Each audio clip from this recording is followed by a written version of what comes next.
नमस्कार दोस्तों, स्वागत है फिर से एक नई वीडियो में। दोस्तों, अगर आप हमसे जुड़े हैं, हमारे चैनल को सब्सक्राइब किए हैं, तो बिल्कुल आपको पता होगा कि शाम 3:30 बजे जो हमारी क्लास होती है, यह अंकित भाटी सर का प्रैक्टिस सेट सॉल्व कराया जा रहा है, जिसमें से हमने अब तक के 12 प्रैक्टिस सेट सॉल्व कर दिए हैं और आज का जो प्रैक्टिस सेट नंबर 13 है। अगर इससे पहले का आप प्रैक्टिस सेट जो 12 सॉल्व कर दिए हैं 12 तक के, अगर आप उसको नहीं देखे हैं तो डिस्क्रिप्शन में आपको लिंक मिल जाएगा, आप वहां से जाके देख सकते हैं। साथ ही साथ बात करें दोस्तों तो सुबह 9:30 बजे दोस्तों यूथ पब्लिकेशन का प्रैक्टिस सेट सॉल्व कराया जा रहा है। अगर आप उसको नहीं देख रहे हैं तो डिस्क्रिप्शन में आपको लिंक मिल जाएगा, आप वहां से जाके देख सकते हैं दोस्तों। और कोशिश करिएगा सुबह 9:30 बजे हमसे जुड़ने के लिए, उसमें जो है आपको लाइव बताया जा रहा है। चलिए आज का हम प्रैक्टिस सेट शुरू करते हैं, जो कि प्रैक्टिस सेट नंबर 13 है और यह आज का लास्ट प्रैक्टिस सेट है दोस्तों। इसके बाद आपका मैथ का क्लास चलेगा इसी टाइम पर। तो चलिए शुरू करते हैं आज का प्रैक्टिस सेट नंबर 13 से। तो इसमें आज का पहला प्रश्न है दोस्तों कि किस गुप्त शासक को नालंदा विश्वविद्यालय का संस्थापक माना जाता है। नालंदा विश्वविद्यालय का संस्थापक कौन है दोस्तों? कुमारगुप्त प्रथम है, चंद्रगुप्त है, समुद्रगुप्त है या चंद्रगुप्त प्रथम है। तो नालंदा विश्वविद्यालय के संस्थापक माना जाता है दोस्तों कुमारगुप्त को। ऑप्शन ए हमारा होगा, कुमारगुप्त जो है नालंदा विश्वविद्यालय की स्थापना किया था। और बात करें नालंदा विश्वविद्यालय को ध्वस्त कौन किया था दोस्तों? तो बख्तियार खिलजी था। कौन था? बख्तियार खिलजी जो है नालंदा विश्वविद्यालय को ध्वस्त कर दिया था।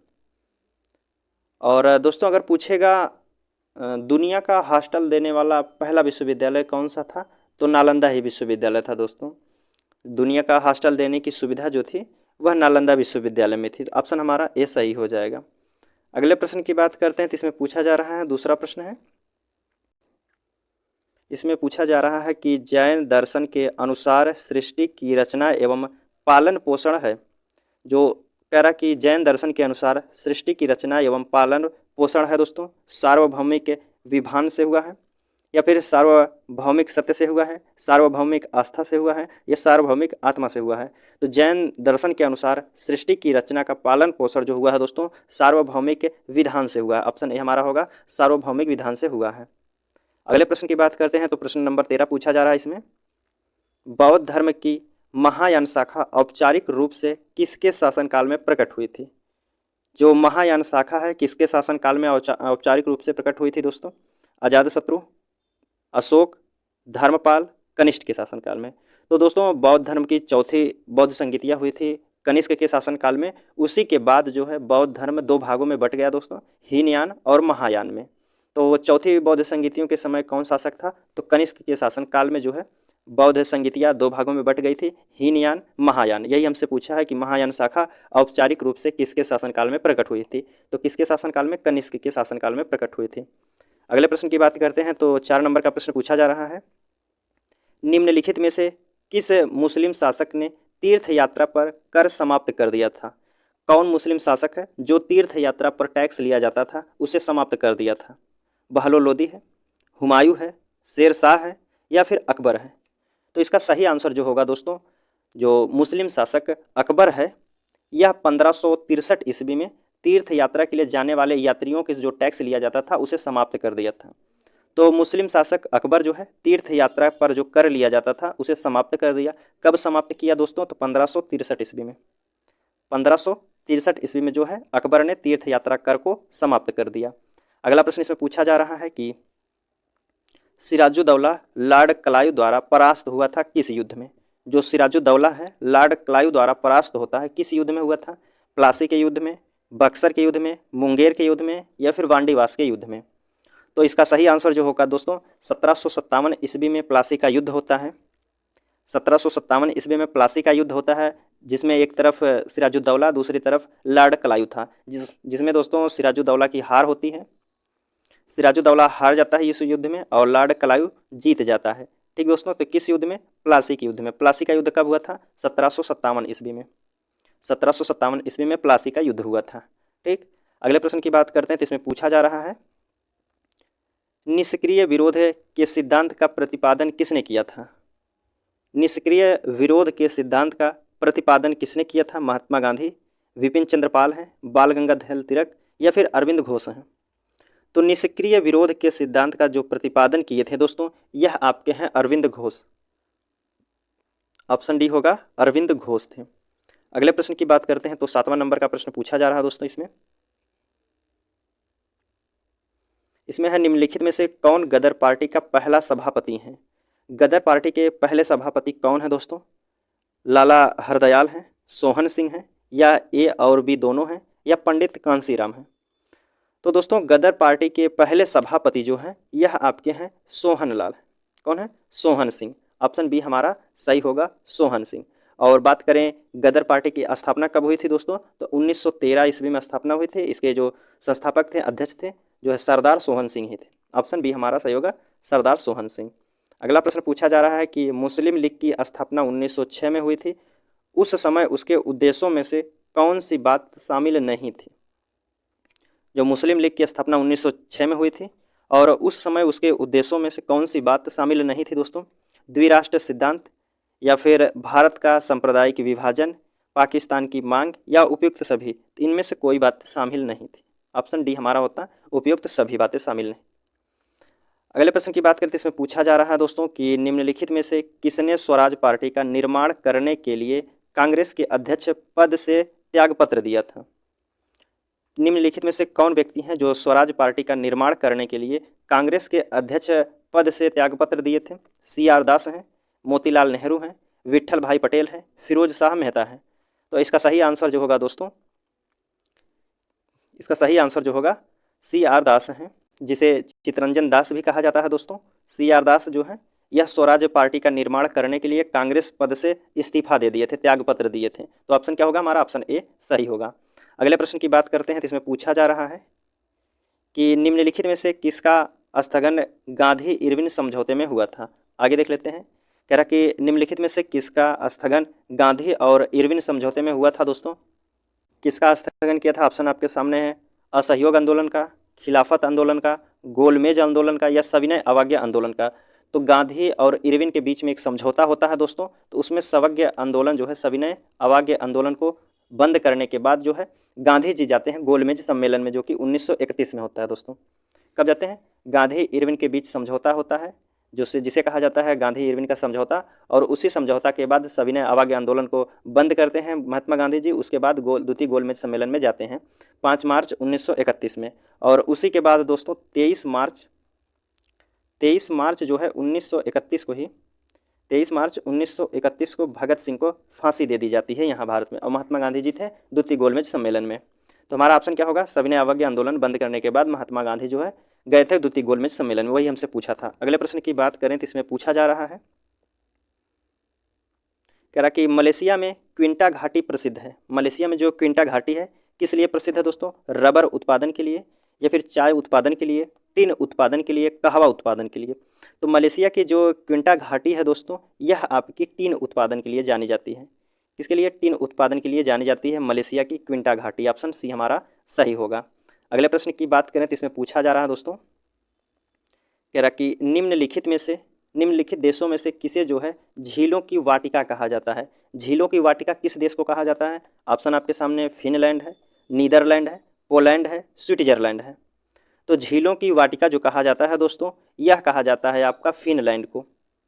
फिनलैंड को कहा जाता है झीलों की वाटिका। अगर बात करें दोस्तों नहरों का देश किसे कहा जाता है, तो नहरों का देश पाकिस्तान को कहा जाता है। किसे? पाकिस्तान को जो कहा जाता है नहरों का देश कहा जाता है। और झीलों की वाटिका कहा जाता है फिनलैंड को, नहरों का देश पाकिस्तान को कहा जाता है। इसमें पूछा जा रहा है कि 13 नंबर का प्रश्न है, किसे बिहार का दुख कहा जाता है? बिहार का शोक किस नदी को कहा जाता है? यह सभी को पता होगा दोस्तों, कोसी नदी को जो है बिहार का शोक कहा जाता है। ऑप्शन डी हमारा सही होगा। अगले प्रश्न की बात करते हैं तो इसमें पूछा जा रहा है, भारत के किस राज्य में गारो खासी पर्वत श्रेणी स्थित है? गारो खासी पर्वत जो है भारत के किस राज्य में स्थित है? ऑप्शन आपके सामने उड़ीसा है, मेघालय, मिजोरम, सिक्किम। तो गारो खासी एक और पर्वत है, गारो खासी जयंतिया। यह दोस्तों आपके मेघालय राज्य में स्थित है। कहाँ है? मेघालय राज्य में स्थित है गारो खासी जयंतिया। और यह तीनों जातियाँ भी है दोस्तों, गारो खासी जातियाँ भी है, गारो खासी जयंती जनजातियाँ भी हैं। तो यह भी मेघालय राज्य में ही स्थित है। लेकिन हमसे पूछा है गारो खासी जयंतिया पर्वत कहाँ है, तो यह आपका मेघालय राज्य में स्थित है। ऑप्शन बी हमारा सही होगा। अगले प्रश्न की बात करते हैं तो इसमें पूछा जा रहा है, गंडक परियोजना किन दो राज्यों की संयुक्त परियोजना है? जो गंडक परियोजना किन दो राज्यों की संयुक्त परियोजना है? ऑप्शन आपके सामने बिहार एवं उत्तर प्रदेश एवं मध्य प्रदेश, बिहार एवं पश्चिम बंगाल, बिहार एवं मध्य प्रदेश। तो गंडक परियोजना दोस्तों बिहार और उत्तर प्रदेश के बीच में, बिहार और उत्तर प्रदेश के जो परियोजना है उसे गंडक परियोजना दो राज्यों की संयुक्त परियोजना है, बिहार और उत्तर प्रदेश की। ऑप्शन ए हमारा सही होगा। अगले प्रश्न की बात करते हैं तो इसमें पूछा जा रहा है 16 नंबर का प्रश्न है, बजट शब्द किस भाषा से लिया गया है? बजट शब्द जो है दोस्तों किस भाषा से लिया गया है? ऑप्शन आपके सामने है ग्रीक भाषा से, लैटिन भाषा से, फ्रेंच भाषा से या फिर जर्मनी के भाषा से। तो बजट दोस्तों लिया गया है फ्रेंच भाषा से। फ्रेंच भाषा में बजट को कहा जाता है दोस्तों बाउगेट। क्या कहा जाता है? बाउगेट कहा जाता है। बाउगेट, बाउगेट से लिया गया है बजट हमारा। और बाउगेट का जो अर्थ होता है दोस्तों इसे कहा जाता है चमड़े का थैला। चमड़े का थैला अर्थ होता है बजट का। अगले प्रश्न की बात करते हैं तो इसमें पूछा जा रहा है दोस्तों कि भारतीय जीवन बीमा निगम की स्थापना किस पंचवर्षीय योजना में हुई थी? जो भारतीय जीवन बीमा निगम की स्थापना किस पंचवर्षीय योजना में हुई थी? ऑप्शन आपके सामने पहली पंचवर्षीय योजना, दूसरी पंचवर्षीय योजना, तीसरी पंचवर्षीय योजना या फिर चौथी पंचवर्षीय योजना। तो भारतीय जीवन बीमा निगम की स्थापना हुई थी आपकी दूसरी पंचवर्षीय योजना में। ऑप्शन बी हमारा सही होगा। दूसरी पंचवर्षीय योजना में भारतीय जीवन निगम की स्थापना हुई थी। दूसरी पंचवर्षीय योजना की बात करें दोस्तों कब से कब थी? तो 1956 से लेकर 1961 तक दूसरी पंचवर्षीय योजना थी। ऑप्शन हमारा बी सही होगा। अगले प्रश्न की बात करते हैं तो इसमें पूछा जा रहा है 18 नंबर का प्रश्न है दोस्तों कि कौन सा वक्र मुद्रास्फीति एवं बेरोजगारी के मध्य विपरीत संबंध रखता है? दोस्तों कौन सा वक्र जो है मुद्रास्फीति एवं बेरोजगारी के मध्य विपरीत संबंध दर्शाता है? दोस्तों फिलिप्स वक्र है, लॉरेंज वक्र है, लाफर वक्र है या कोई नहीं है? तो यह दोस्तों फिलिप्स वक्र जो है, फिलिप्स वक्र दोस्तों जो है मुद्रास्फीति एवं बेरोजगारी के मध्य विपरीत संबंध दर्शाता है। ऑप्शन ए हमारा सही होगा। अगले प्रश्न की बात करते हैं अगर तो इसमें पूछा जा रहा है दोस्तों कि हवाला क्या है?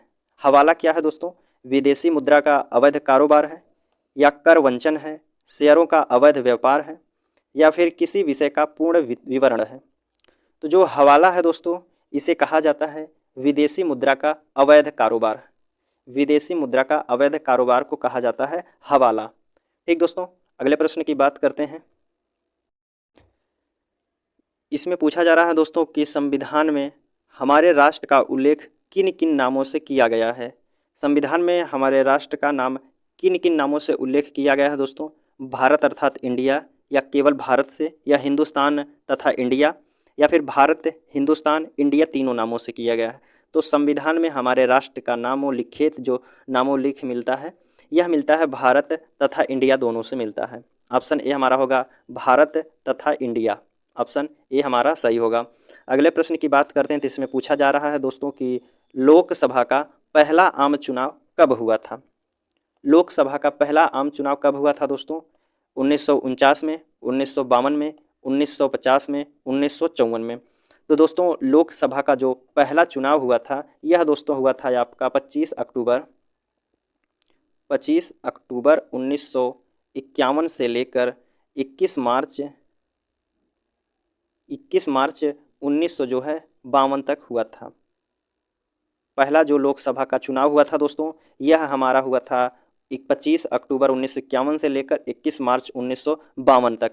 तो यही हमसे पूछा है लोकसभा का पहला आम चुनाव कब हुआ था? तो यह हुआ था जो ऑप्शन बी हमारा सही होगा 1952 में।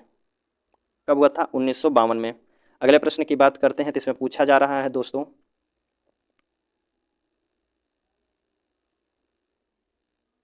इसमें कह रहा है कि भारत में अवशिष्ट शक्तियाँ किसमें निहित हैं? भारत में जो अवशिष्ट शक्तियाँ हैं किसमें निहित है? केंद्र सरकार में है, राज्य सरकार में, केंद्र एवं राज्य सरकार दोनों में है या स्थानीय शासन में है? तो अवशिष्ट शक्तियाँ जो है दोस्तों यह आपकी जो शामिल की गई है यह केंद्र सरकार में है। अवशिष्ट शक्तियाँ केंद्र सरकार में। ऑप्शन ए हमारा सही होगा। अगले प्रश्न की बात करते हैं तो इसमें पूछा जा रहा है किस स्तर का गठन विशेषकर राजस्व संग्रहण हेतु किया जाता है? पूछा गया है कि किस स्तर का गठन विशेषकर राजस्व संग्रहण हेतु किया जाता है दोस्तों, किया गया है। क्या है? जिला, ऑप्शन आपके सामने उपखंड है, तहसील है या फिर खंड है। तो जो है किस स्तर का गठन विशेषकर राजस्व संग्रहण हेतु किया गया है, यह तहसील के। ऑप्शन सी हमारा सही होगा, तहसील से। अगले प्रश्न की बात करते हैं तो 25 नंबर का प्रश्न पूछा जा रहा है दोस्तों। इसमें कह रहा है कि भारत में सर्वप्रथम पंचायती राज प्रणाली का शुभारंभ कब और कहाँ हुआ था दोस्तों? भारत में सर्वप्रथम पंचायती राज प्रणाली का शुभारंभ जो है कब और कहाँ से हुआ था दोस्तों? अक्टूबर 1959 में राजस्थान, या फिर दिसंबर 1962 से गुजरात में हुआ था, या जनवरी 1965 में महाराष्ट्र, या अक्टूबर 1955 में आंध्र प्रदेश। तो दोस्तों सर्वप्रथम पंचायती राज प्रणाली का शुभारंभ जो हुआ था यह आपका अक्टूबर 1959 में, अक्टूबर 1959 के राजस्थान के नागौर जिले में हुआ था दोस्तों। जो पहली पंचायती राज प्रणाली शुभारंभ किया गया था जो है अक्टूबर 1959 में राजस्थान के नागौर जिले में। कहाँ? नागौर जिले में, नागौर जिले में। ठीक दोस्तों, अगले प्रश्न की बात करते हैं तो इसमें पूछा जा रहा है, मिलान करना है दोस्तों। इसमें भौतिक राशियां दी गई हैं और उसकी इकाई के साथ हमको मिलान करना है। त्वरण का इकाई क्या होता है दोस्तों? तो त्वरण की जो इकाई होती है मीटर प्रति सेकेंड होती है। बल का इकाई क्या होता है? बल की इकाई जो है न्यूटन होती है। कृत्य कार्य का जो इकाई होता है यह आपका जूल होता है दोस्तों, कार्य का इकाई जूल होता है। आवेश का इकाई कूलाम होता है। तो पहले का चौथा, दूसरे का तीसरा किस ऑप्शन में दिखा? पहले का चौथा, दूसरे का तीसरा, इसमें नहीं है। पहले का चौथा इसमें भी नहीं है, सी में भी नहीं। तो बच्चा हमारा ऑप्शन डी यही सही होगा, ऑप्शन डी हमारा सही होगा। अगले प्रश्न की बात करते हैं तो इसमें पूछा जा रहा है दोस्तों कि क्रिकेट की गेंद को किस कोण पर मारा जाना चाहिए ताकि वह अधिकतम दूरी तक जा सके? क्रिकेट की जो गेंद होती है किस एंगल पर मारा जाना चाहिए वह ताकि काफ़ी दूर जा सके? ऑप्शन आपके सामने है, क्षैतिज से 60 डिग्री कोण पर, या क्षैतिज से 45 डिग्री कोण, या फिर क्षैतिज से 30 डिग्री कोण, या फिर क्षैतिज से 150 डिग्री कोण में। तो इसका सही आंसर जो होगा दोस्तों, गेंद को अधिकतम दूरी तक जाने के लिए आपको क्षैतिज से 45 डिग्री कोण पर मारना होगा, क्षैतिज से 45 डिग्री कोण पर। ऑप्शन बी हमारा सही होगा। अगले प्रश्न की बात करते हैं दोस्तों। इसमें दोस्तों 36 नंबर प्रश्न से आपका प्रश्न हिंदी का शुरू होता है। इसमें हिंदी का पहला प्रश्न आज का है कि निम्न में से कौन सा विलोम शब्द जो है सुमेलित नहीं है? कौन सा विलोम शब्द जो है सही ढंग से सुमेलित नहीं है? कनिष्ठ का ज्येष्ठ होता है, ठीक। ध्वंस का निर्माण होता है। उग्र का सौम्य होता है, लेकिन प्राचीन का पौराणिक नहीं होता है दोस्तों। प्राचीन का विलोम शब्द होता है अर्वाचीन होता है। प्राचीन का जो विलोम शब्द होता है क्या होता है? अर्वाचीन होता है, अर्वाचीन होता है दोस्तों। प्राचीन का जो विलोम शब्द होता है वह अर्वाचीन होता है, ठीक। तो हमारा जो गलत होगा दोस्तों यह हमारा गलत दिया गया है, ऑप्शन ए में गलत है। अगले प्रश्न की बात करते हैं तो इसमें पूछा जा रहा है 37 नंबर का प्रश्न है। इसमें कह रहा है दोस्तों कि सरस्वती का पर्यायवाची नहीं है। इसमें से कौन सा जो है सरस्वती का पर्यायवाची नहीं है? वाणी, वाणी सरस्वती का पर्यायवाची होता है। बीणा पाणी यह भी जो है सरस्वती का पर्यायवाची होता है, लेकिन कमला दिया है दोस्तों, कमला सरस्वती का पर्यायवाची नहीं होता है दोस्तों। यह कमला जो है यह लक्ष्मी का पर्यायवाची होता है। किसका? लक्ष्मी का। लक्ष्मी का पर्यायवाची जो होता है दोस्तों यह कमला होता है। कमला जो है लक्ष्मी का पर्यायवाची है। तो हमारा कौन सा गलत है? सरस्वती का पर्यायवाची नहीं है। तो ऑप्शन सी जो हमारा है यह सरस्वती का पर्यायवाची नहीं है, यह लक्ष्मी जी का पर्यायवाची है। अगले प्रश्न की बात करते हैं तो इसमें पूछा जा रहा है कि जानने की इच्छा के लिए एक शब्द में क्या कहते हैं? जो जानने की इच्छा के लिए एक शब्द में कहा जाता है दोस्तों उसे कहा जाता है जिज्ञासु। क्या कहा जाता है? जिज्ञासु कहा जाता है। जानने की इच्छा को लिए एक शब्द में जिज्ञासु कहा जाता है। तो ठीक है दोस्तों, हमारा क्या होगा? जिज्ञासु कहा जाता है जानने की इच्छा के लिए एक शब्द में जिज्ञासु कहते हैं। अगले प्रश्न की बात करते हैं। 39 नंबर का प्रश्न पूछा जा रहा है कि निम्न में से पुल्लिंग शब्द कौन सा है? इनमें से पुल्लिंग शब्द कौन है दोस्तों? चाहत है, रंगत है, मेहनत है, या फिर आहार है? तो पुल्लिंग शब्द जो है इनमें से आहार शब्द जो है यह पुल्लिंग शब्द है। ऑप्शन डी हमारा सही होगा, आहार जो है यह पुल्लिंग शब्द है। अगले प्रश्न की बात करते हैं तो इसमें पूछा जा रहा है, हिंदी का लास्ट प्रश्न है कि हिम तरंगिनी किसकी काव्य है दोस्तों। हिम तरंगिनी जो है किसका काव्य संग्रह है, दिनकर का है, राम कुमार वर्मा का है, माखन लाल चतुर्वेदी का है, भगवती चरण वर्मा का है। तो हिम तरंगिनी जो महाकाव्य यह दोस्तों काव्य संग्रह है, यह माखन लाल चतुर्वेदी का है। ऑप्शन सी हमारा होगा, हिम तरंगिनी जो है यह माखन लाल चतुर्वेदी का काव्य संग्रह है। ऑप्शन सी हमारा सही होगा। अगले प्रश्न की बात करते हैं दोस्तों। इसमें पूछा जा रहा है कि मानव तस्करी को रोकने के लिए ऑपरेशन आहट को किसके द्वारा शुरू किया गया है। पूछा है ऑपरेशन आहट जो है किसके द्वारा शुरू किया गया है। ऑप्शन आपके सामने रेलवे सुरक्षा बल, सीमा सुरक्षा बल, सशस्त्र सीमा बल या फिर केंद्रीय औद्योगिक सुरक्षा बल। तो ऑपरेशन आहट जो शुरू किया गया है दोस्तों मानव तस्करी को रोकने के लिए, यह रेलवे सुरक्षा बल द्वारा रोका गया, शुरू किया गया दोस्तों। रेलवे सुरक्षा बल द्वारा ऑपरेशन आहट शुरू किया गया है। तो ऑप्शन ए जो है हमारा सही होगा। अगले प्रश्न की बात करते हैं दोस्तों। इसमें पूछा जा रहा है दोस्तों कि कामाख्या मंदिर भारत के किस राज्य में स्थित है।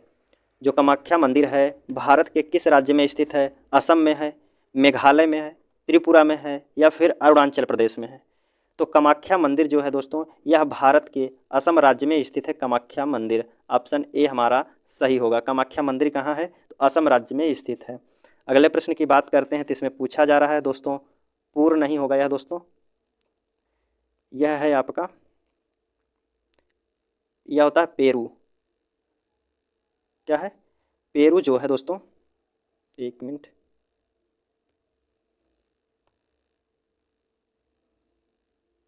ठीक दोस्तों, अब कुछ सही हो गया है। तो पूछा है 62 नंबर का प्रश्न है। इसमें कह रहा है दोस्तों कि पेरू देश की मुद्रा तथा राजधानी क्रमशः क्या है। पेरू देश की मुद्रा और राजधानी क्या है दोस्तों। पेरू देश की राजधानी लीमा है। लीमा किन ऑप्शनों में दिया गया है, पहले में दिया है, तीसरे में दिया है। तो दूसरा हमारा गलत हो जाएगा, चौथा गलत हो जाएगा। पेरू देश की जो मुद्रा है दोस्तों, अब वह कौन सी है, तो न्याओ सोल है दोस्तों, डॉलर नहीं है पेरू देश की मुद्रा। तो पेरू देश की मुद्रा जो है दोस्तों न्याओ सोल है। राजधानी की बात करें तो लीमा उसकी राजधानी है। ऑप्शन ए हमारा जो है बिल्कुल सही है दोस्तों। पेरू देश की राजधानी न्याओ सोल है और उसकी मुद्रा जो है न्याओ सोल है, राजधानी लीमा है। अगला प्रश्न इसमें पूछा जा रहा है कि श्री रामनाथ कोविंद जो है भारत के चौथे राष्ट्रपति थे। भारत के चौथे राष्ट्रपति हैं दोस्तों, 12वें थे, 13वें, 14वें या फिर 18वें राष्ट्रपति हैं। तो रामनाथ कोविंद जो हैं दोस्तों यह भारत के 14वें राष्ट्रपति थे। 15वें स्थान पे कौन है, तो द्रौपदी मुर्मू जी हैं। कौन है 15वें नंबर पे राष्ट्रपति, हमारी द्रौपदी मुर्मू जी हैं। तो इसमें हमसे पूछा था श्री रामनाथ कोविंद भारत के चौथे नंबर पे राष्ट्रपति थे, यह 14वें नंबर पे थे। वर्तमान समय में 15वें नंबर पे द्रौपदी मुर्मू जी हैं। अगला प्रश्न इसमें पूछा जा रहा है, ILO का मुख्यालय स्थित है। ILO का मुख्यालय कहाँ स्थित है, जेनेवा में है, स्वीडन में है, नीदरलैंड में है या फिर नई दिल्ली में है। तो ILO का जो मुख्यालय दोस्तों यह स्थित है, यह आपका जेनेवा में स्थित है। ILO का मुख्यालय जेनेवा में स्थित है। अगले प्रश्न की बात करते हैं। तो इसमें पूछा जा रहा है पुष्कर मेला कहाँ लगता है। जो पुष्कर मेला है यह कहाँ लगता है दोस्तों, बीकानेर में, जैसलमेर में, जोधपुर में या फिर अजमेर में। तो पुष्कर मेला की बात करें दोस्तों, यह आपका जैसलमेर में लगता है। पुष्कर मेला जो है, पुष्कर मेला यह जैसलमेर में लगता है। ऑप्शन बी हमारा सही होगा। अगला प्रश्न इसमें पूछा जा रहा है कि भांगड़ा किस राज्य का लोक नृत्य है। भांगड़ा किस राज्य का लोक नृत्य है। ऑप्शन आपके सामने चंडीगढ़, पंजाब, उड़ीसा या फिर ए बी दोनों। तो भांगड़ा की बात करें दोस्तों, यह पंजाब राज्य का लोक नृत्य है। भांगड़ा पंजाब राज्य का लोक नृत्य है। ऑप्शन बी हमारा सही होगा। अगला प्रश्न इसमें पूछा जा रहा है कि गज़लों का जनक किसे कहा जाता है। गज़ल, जो गज़ल सुनी जाती है दोस्तों, उसके जनक किसे कहे जाते हैं। मिर्ज़ा गालिब हैं, अमीर खुसरो हैं, बहादुर शाह जफ़र है या उमर खयाम है। तो गज़लों का जनक जो कहा जाते हैं दोस्तों, यह आपके अमीर खुसरो हैं। अमीर खुसरो को कहा जाता है, यह गज़लों के जनक हैं। गज़लों के जनक जो हैं अमीर खुसरो हैं। ऑप्शन बी हमारा सही होगा। अगले प्रश्न की बात करते हैं दोस्तों। इसमें पूछा जा रहा है कि बाम्बर किस अंतर्राष्ट्रीय क्रिकेटर का उपनाम है। बाम्बर किस अंतर्राष्ट्रीय क्रिकेटर का नाम है दोस्तों? ऑप्शन आपके सामने राहुल द्रविड़ हैं, सचिन तेंदुलकर हैं, विनोद कांबली हैं, सौरभ गांगुली हैं। तो बाम्बर जो हैं सचिन तेंदुलकर का उपनाम है दोस्तों। बाम्बर जो हैं सचिन तेंदुलकर का उपनाम है। ऑप्शन बी हमारा सही होता है। अगले प्रश्न की बात करते हैं तो इसमें पूछा जा रहा है जलवायु को प्रभावित करने वाले कारक कौन हैं? जलवायु को प्रभावित करने वाले कारक कौन हैं? ऑप्शन आपके सामने है, तापमान है, आर्द्रता है, वर्षा है या उपयुक्त सभी हैं। तो जलवायु को प्रभावित करने वाले कारक जो हैं दोस्तों, यह आपका तापमान भी है, आर्द्रता भी है, साथ ही साथ वर्षा भी है। तो ऑप्शन क्या होगा हमारा? ऑप्शन डी सही होता है कि उपयुक्त जो हैं सभी कारक हैं, जल को प्रभावित करने में सभी का कारक है। ऑप्शन डी हमारा सही होगा। ठीक दोस्तों, आज का हमारा जो प्रश्न है यहीं समाप्त होता हुआ। और बात करें दोस्तों, यह प्रैक्टिस सेट भी समाप्त ही हो गया आज का, आज ही समाप्त हो गया, मतलब इस सारे प्रैक्टिस सेट सॉल्व करा दिए गए हैं। और कुछ दिन में हमने अंकित भाटी सर की नई वाली बुक को अप्लाई ऑनलाइन कर दिया है। यह जो है 23 तारीख को हमारे यहाँ मिल जाएगी। फ़िलहाल मार्केट में हम गए थे, वहाँ मिल नहीं पाई है, लेकिन हमको यूथ कंपटीशन यूथ पब्लिकेशन का मिल गया है बुक दोस्तों। उसका हमने सुबह में प्रैक्टिस सेट लगाया है, तो वह हमारा रोज़ जो है 9:30 बजे प्रैक्टिस सेट किया जाएगा यूथ पब्लिकेशन का, जो यूपी SSC पेट एग्जाम के लिए बहुत ही महत्वपूर्ण क्वेश्चन दिए गए हैं उसमें। तो ठीक है दोस्तों, आप अब हमसे सुबह में मिलिए, जो है कि 9:30 बजे, उसमें यूथ पब्लिकेशन का प्रैक्टिस सेट सॉल्व कराया जाएगा पेट एग्जाम के लिए। और शाम या 3:30 बजे की क्लास पर जो है यूथ कंपटीशन का, यूथ पब्लिकेशन का ही इसमें मैथ बताया जाएगा दोस्तों। शाम 3:30 बजे से मैथ और रीजनिंग की क्लास चलेगी, जिसमें जो है ग्राफ और तालिका, साथ ही साथ रीजनिंग का भी क्लास चलेगा शाम 3:30 बजे से कल से। तो चलिए दोस्तों, आज का वीडियो यहीं समाप्त करते हैं। मिलते हैं आपसे अगले वीडियो में, तब तक के लिए धन्यवाद दोस्तों।